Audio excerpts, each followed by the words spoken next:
Welcome to Santa Clarita Weekly, where we cover all things local in Santa Clarita Valley every Saturday morning at 9 on KQRU 107.9. Join hosts Tim Haddock and Sage Rafferty as they uncover the latest news, events, sports highlights, and more, keeping you connected and engaged with what matters most in our hometown. All right, so welcome back for another edition of Santa Clarita Weekly with Tim Haddock and Sage Rafferty. I'm Sage. He's Tim. You can listen to us on the radio at KQRU 107.9 FM on Thursdays and on Saturday mornings at 9 o'clock. We're also, we're on Thursdays. I'm not exactly sure what time slot we're going to be on, but we're also on YouTube and Instagram. You can find us online at santaclaritastar.com. So today we will be talking about the SAVE Act that just passed the House of Representatives, and we will hear from Senator Alex Padilla. Congressman George Whitesides joined Republicans in voting to block California's ban on new gas-powered cars by 2035. In sports, the West Ranch baseball team won the Foothill League championship and finished with a 23-0 shutout over Golden Valley. The Saugus softball went at 12-0 and won the Foothill League championship. The West Ranch boys volleyball team made an early exit and lost in the first round of the CIF Southern Section playoffs. The Dodgers put together a 7-game winning streak, but the injury bug bit the team again. Teoscar Hernandez is on the injured list with a groin injury. The Kings were knocked out of the playoffs again by the Edmonton Oilers. It's the fourth year in a row the Kings were eliminated in the Stanley Cup playoffs by the Oilers, and this time it cost General Manager Rob Blake his job. So today we're going to dive into a significant piece of federal legislation that recently passed the House of Representatives and what it could mean for us right here in Los Angeles County and across California. We're talking about the bill known as the SAVE Act. The SAVE Act, officially H.R. 22, stands for the Safeguard American Voter Eligibility Act. Its stated goal, according to proponents, is to ensure that only U.S. citizens are voting in federal elections. Now, under current law, voters are already required to attest to their citizenship when they register. However, this bill would go much further. If enacted, the SAVE Act would require individuals to provide in-person documentary proof of citizenship every time they register to vote or update their registration. We're talking about showing documents like a U.S. passport or birth certificate. So how could this affect California and potentially you, our listeners here in Santa Clarita Valley? According to critics, including California Secretary of State Shirley Weber and California's own U.S. Senator Alex Padilla, this requirement would create significant new hurdles for eligible voters. They argue it could make it harder for millions of Americans, including many Californians, to exercise their right to vote. So think about it. People who move frequently, like many renters, would have to provide this documentation every time they update their address. And what about the individuals who don't currently have a passport or can't easily locate their birth certificate? This could disproportionately impact low-income communities, voters of color, naturalized citizens, and even married women whose current legal name might not match their birth certificate. And critics also point out that the bill could effectively shut down online and mail-in voter registration and make nonpartisan voter registration drives much more difficult. It would also place new burdens and potential legal risks on local election officials. We're simply trying to administer elections smoothly. Officials right here in Los Angeles County who serve Santa Clarita Valley voters. So the major reason Republicans really support this bill would make it extremely difficult for Democratic voters to register to vote and turn out to vote. This would give the Republican Party a major advantage. The bill passed the House of Representatives with a vote of 220 to 208, largely along party lines. Congressman George Whitesides, who represents Santa Clarita Valley, voted against the SAVE Act. The vast majority of Democrats in the House opposed the bill, citing the concerns we've just discussed about voter access and potential disenfranchisement. So California Senator Alex Padilla has been a vocal opponent of the SAVE Act, warning about its impacts on voters and election administration. And we have a clip here of Senator Padilla discussing the bill. Let's take a listen. Here in the Senate, I want people to know that together with my Senate Democratic colleagues, I'll do whatever it takes to kill this bill, to stop it from passing, to keep it even from coming up if we can. Because we owe it to our constituents to fight every executive order that undermines our democracy, and to keep demanding answers on the firing of federal workers entrusted with safeguarding our elections. So that was Senator Alex Padilla highlighting some of the serious concerns surrounding the SAVE Act. As you heard, opponents believe this bill is an unnecessary measure that would create more problems than it solves, making it harder for eligible citizens to vote. The SAVE Act now moves to the Senate, where its future is uncertain. It would need significant support to pass there, and we'll continue to follow this legislation and keep you updated on the progress and what it could mean for voting here in California. Now we're going to turn to another recent vote in the House that directly targets a major California policy, the state's plan to ban the sale of new gasoline-powered vehicles by 2035. Earlier this month, on Thursday, May 1st, Congressman George Whitesides joined Republicans in the House of Representatives to vote to block California from implementing its landmark rule that phases out the sale of new gas cars. This vote was 246 in favor and 164 against. California has a long-standing authority under the Federal Clean Air Act to set its own stricter vehicle emission standards, largely because of the state's significant air quality challenges. So this authority is granted through waivers from the Environmental Protection Agency, and other states often follow California's lead. California's Advanced Clean Cars 2 regulation, adopted by the California Air Resources Board, requires increasing percentages of zero-emission vehicles to be sold in the state, reaching 100% for new passenger cars and light trucks by 2035. The goal is to dramatically reduce air pollution and greenhouse gas emissions. The House vote essentially attempted to overturn the EPA waiver that allows California to implement this 2035 ban. Opponents of the House action argue that California's mandate is too costly, limits consumer choice, and constrains the electrical grid, and increases reliance on countries like China for battery production. However, this move by the House is highly controversial. California officials, including Gavin Newsom, the governor, has strongly condemned the vote, calling it an illegal attack on California's authority and efforts to clean its air. They argue that the method used by the House, the Congressional Review Act, is not applicable to California's Clean Air Act waivers, a position supported by the Nonpartisan Government Accountability Office and the Senate parliamentarian.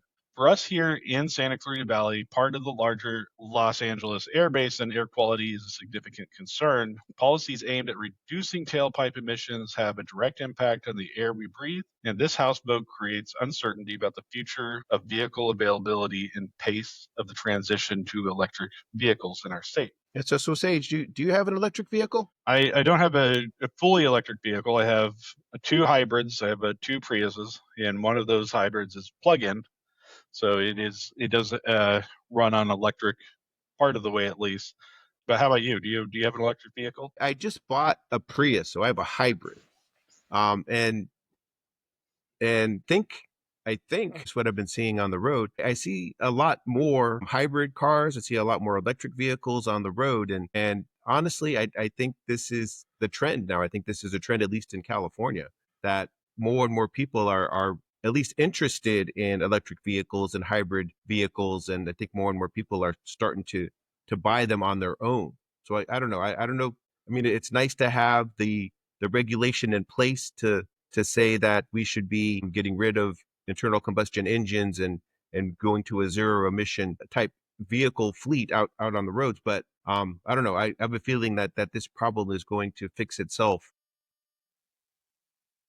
over time. You know, it's people are going to start buying more and more electric vehicles, and at least start buying more hybrid vehicles like I did. I'm more interested in the hybrid technology than the electric technology, but that seems to be the trend. Yeah, I think that I am sympathetic to the idea that it's going to be a strain on the electric grid if everybody has electric vehicles. But I think that transportation, there needs to be more public transportation options, and we need to get to a point where we, all technology develops. So, by the time 2035 rolls around, the batteries will be better, and hopefully the production of those batteries the toll on the environment will be significantly less. Oh no, that technology is changing quickly. There's the batteries that are in the hybrid cars right now. They're becoming more efficient. They're lasting longer. And they regenerate through their own power on the car. So the batteries are not going to be a strain on the electric grid at some point either. I think that the cars are going to start being able to create their own electricity, create their own power, and they won't have to be plugged in. I think that's kind of the goal, in the long-term goal of the electrical vehicle is to have a self-contained power generator in the vehicle itself. So, and I think that technology is moving in that direction too. Yeah, absolutely. So you're listening to KQRU 107.9 FM in Santa Clarita. You can listen to Santa Clarita Weekly on Thursdays and on Saturday mornings at 9 and on YouTube, Instagram, wherever you listen to podcasts. So Tim, can you talk to us about local sports? Oh yes, let's get into the local sports.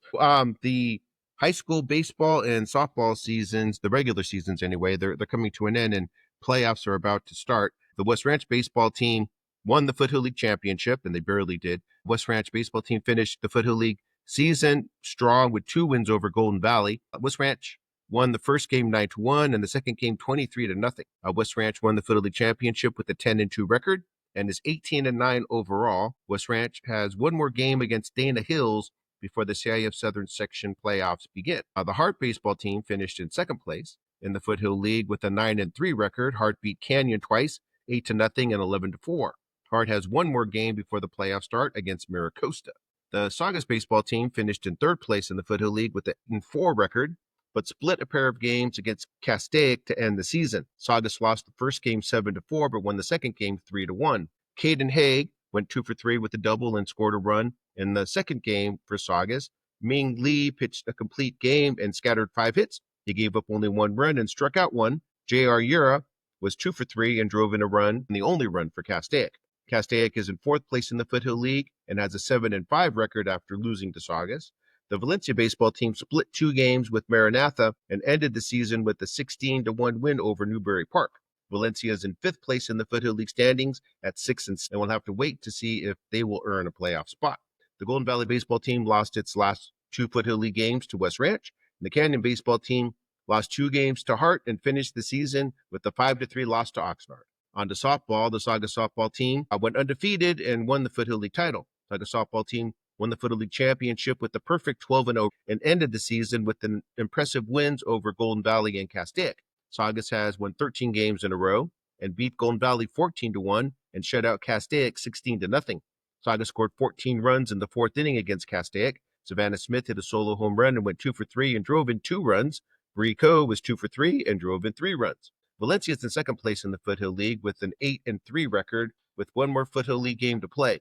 Valencia shut out 3 Foothill League teams in a row, Castaic, Canyon, and Golden Valley, before losing to Oaks Christians 2-1 in 8 innings.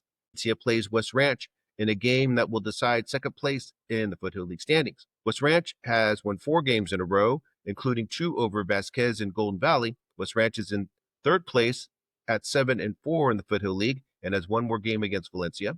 The Hart softball team beat Highland 11-7 and Canyon 4-3 in 8 innings. Hart is in 4th place in the Foothill League at 6-6. The Canyon softball team shut out Castaic 1-0, but lost to Hart to end the season. The Castaic softball team beat Bishop Diego 14-4, but lost to Saugus 16-0. The Golden Valley softball team lost to Valencia and West Ranch. Then move on to the CIF Southern Section boys volleyball playoffs. West Ranch lost in the first round of the CIF Southern Section boys volleyball playoffs. They lost to El Segundo in the first round of the Division II boys playoffs. West Ranch boys won the CIF Southern Section Division IV championship last year and entered the playoffs this year as the Foothill League champion. West Ranch lost in 5 games to El Segundo, an at-large team from the Bay League. The Valencia boys volleyball team won its first round match in the Division III playoffs over Murrieta Mesa, but lost to Los Alamitos in the second round. Los Alamitos, an at-large team from the Sunset League, swept Valencia in the second round. The Canyon boys lost to San Marino in the first round of the Division III playoffs. San Marino, the champion of the Rio Hondo League, won the match in 5 games, 3-2. Saugus boys won their first round playoff match in Division V over Chaminade, but lost to Rancho Alamitos in the second round. Rancho Alamitos, the champion of the Coast League, beat Saugus in 5 games. The Vasquez boys volleyball team reached the second round of the Division VII playoffs and lost to Brea Olinda in 3 games. The Trinity Classical Academy boys won their first round playoff match in Division VIII over Pacifica Christian, but lost in the second round. Alta Loma beat Trinity in 5 games, 3-2 in the second round. I'm going to hand it over to Sage to talk about the Dodgers. All right, so let's talk about the Dodgers. So the injuries are starting to mount for the Dodgers, but it's not hurting them on the field, not yet anyway. Oscar Hernandez is the latest player to land on the injured list. He left the series opener against the Marlins in Miami with a groin injury. The Dodgers won the game, but losing Hernandez was a big blow. He was leading the team in hitting and RBIs. He was tied for the National League lead in RBIs with 34 when he was put on the injured list. He joins Tommy Edman, who is out with an ankle injury. Edman was leading the Dodgers with 8 home runs when he got injured. Pitchers Tyler Glasnow and Blake Snell are also out with injuries. The Dodgers called up James Outman to take Hernandez's spot on the team, and Tony Gonsolin is in the rotation with Glasnow and Snell out. The Dodgers put together a 7-win winning streak before losing to the Braves in Atlanta 4-3 in a Sunday night game. The Dodgers swept the Marlins at Dodger Stadium during the winning streak and have the best record in baseball at 24-12 after 36 games. The Dodgers played the Marlins again in Miami before heading to Arizona for a 4-game series against the Diamondbacks. But Tim, what was your immediate reaction when you heard the news about Teoscar Hernandez going on the injured list with a hamstring strain, or was it a hamstring or groin injury? Oh, he pulled the groin. He has a groin injury. It's a bad one, it looks like, too.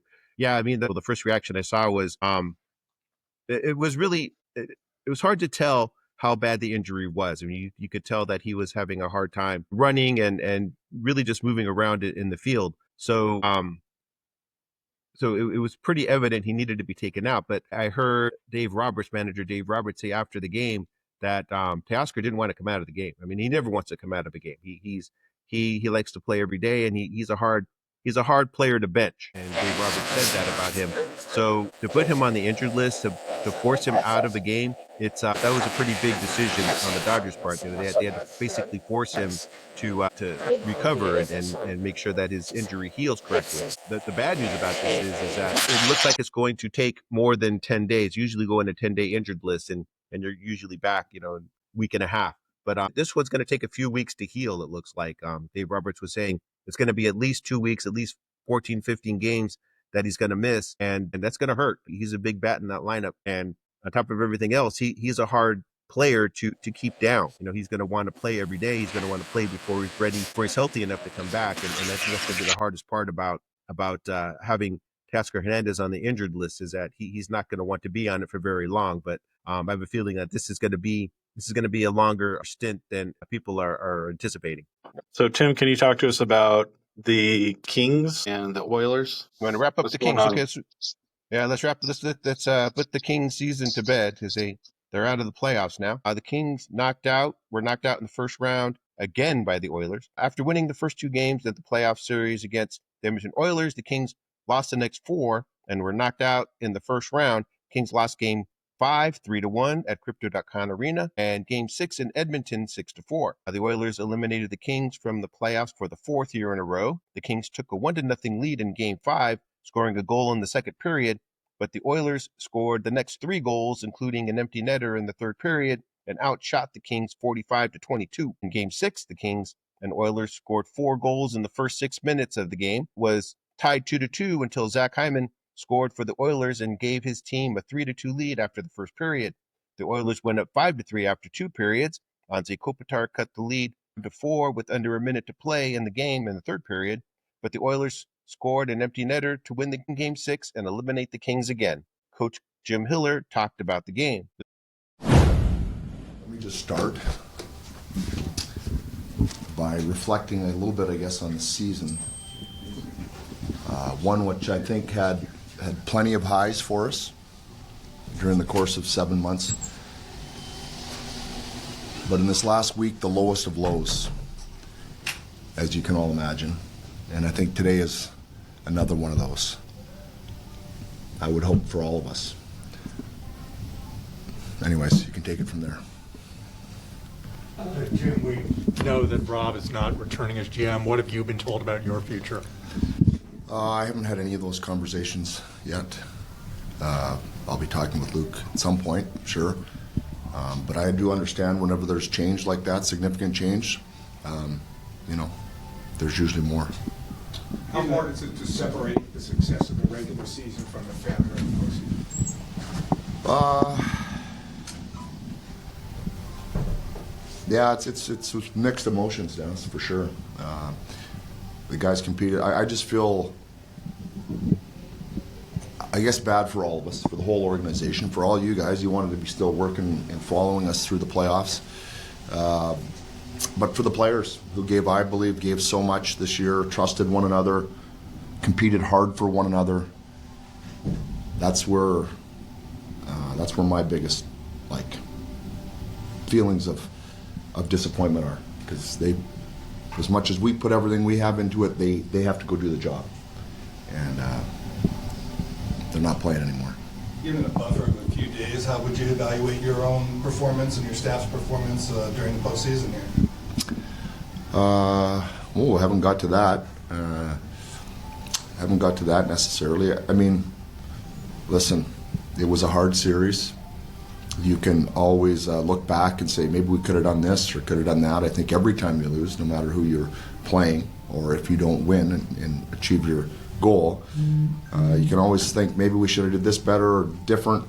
But in the end, you make decisions in the moment with the information you have, and it didn't turn out for us. Jim, I've heard players and coaches say that there are players that get you to the playoffs and players that get you through. And sometimes some guys can be both. But it appeared that, at least, the way that certain guys were used, that there were guys that just you felt couldn't get you through the playoffs. Is that a fair statement? No, I don't think that's a fair statement. I think every team has different strengths and every opponent, maybe let me say it that way, has different strengths and weaknesses. And this particular team had certain strengths, that we were wary of. And so had we played a different opponent, it might have been different. Had we beat Edmonton and gone on to somebody else, things would have been different again.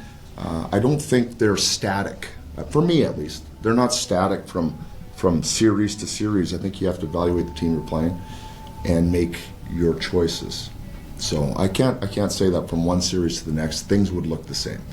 And I think you probably, at least my style, you've seen that over the last year or so, that I do maybe some different things, right or wrong. That's the way I do it. It's maybe not as traditional as others at times. But to follow up though, you had a guy like Spence who played, averaged 16 a game, if I remember correctly, during the regular season. We had the one game in the playoffs where he played less than 3. Or a guy like Hellenius who didn't see the ice after the first period and he had 4 hits. I think in 2 games he had 7 hits in 6 minutes. Yeah, it's great. No, which was great, but he didn't. There was not the belief that he could do more. That's where I'm going with where guys that can get you through, and it just seemed that there was a feeling that those guys by the coaching staff couldn't help us get to that next level. Yeah, Sammy, I had no issues with the way he played. So let's be clear there. I think Sammy, as a young player with that frame, is the exact type of player that you talk about getting you through.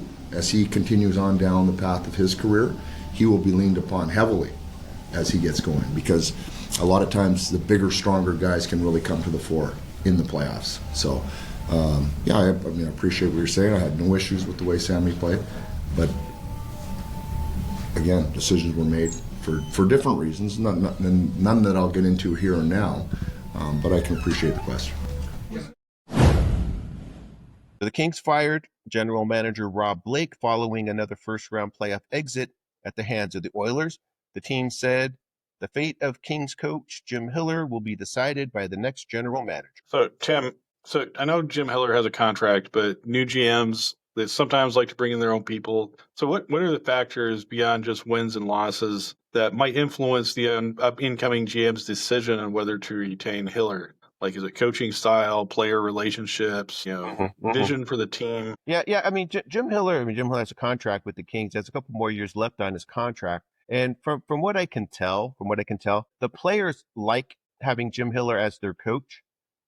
They understand his philosophy, and he knows his players. He knows this team. He knows where their strengths are. He knows where they're good at. And to be honest, he's in a kind of a difficult position. He's got a couple players left on this team from the Stanley Cup champion teams from 10, 11 years ago now. And he's got a lot of new players, a lot of new kids on this team who he's trying to develop. He's trying to get them more comfortable playing in the NHL. And that's a hard transition. He's got this core of veteran players who are getting old, but they know how to win. They know how to win playoff games, and they've been through those experiences before. But he's got a lot of young, talented players on this team that he needs to get up to speed, for lack of a better term. So, yeah, I think that the players do like him. I think the players respond to his coaching style. And they have to look at the results from this year. I mean, it worked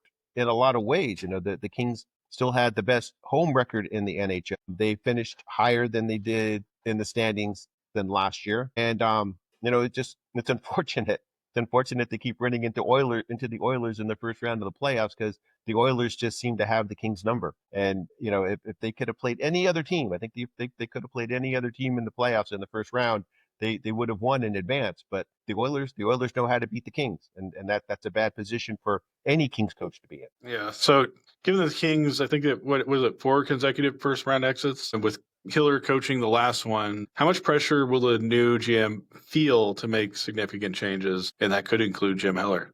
Is he going to face a lot of pressure? I mean, you never know. You never know who the Kings are going to bring in as the new general manager. They bring in somebody who does want to shake things up and put his own stamp on the team, then Jim Hiller should be worried. But if they bring in somebody who understands that Jim Hiller didn't do a terrible job, that he did improve this team from it the year before. And, he has one of the scariest home ice teams in the league. Maybe the new GM will recognize that and keep him around. But you don't know. I mean, we don't know who that person is. We don't know what decisions that new general manager is going to make. So, it's hard to speculate on what's going to happen next until that new general manager is chosen and comes in and starts making decisions for the team, making decisions that he thinks are going to be better for the team.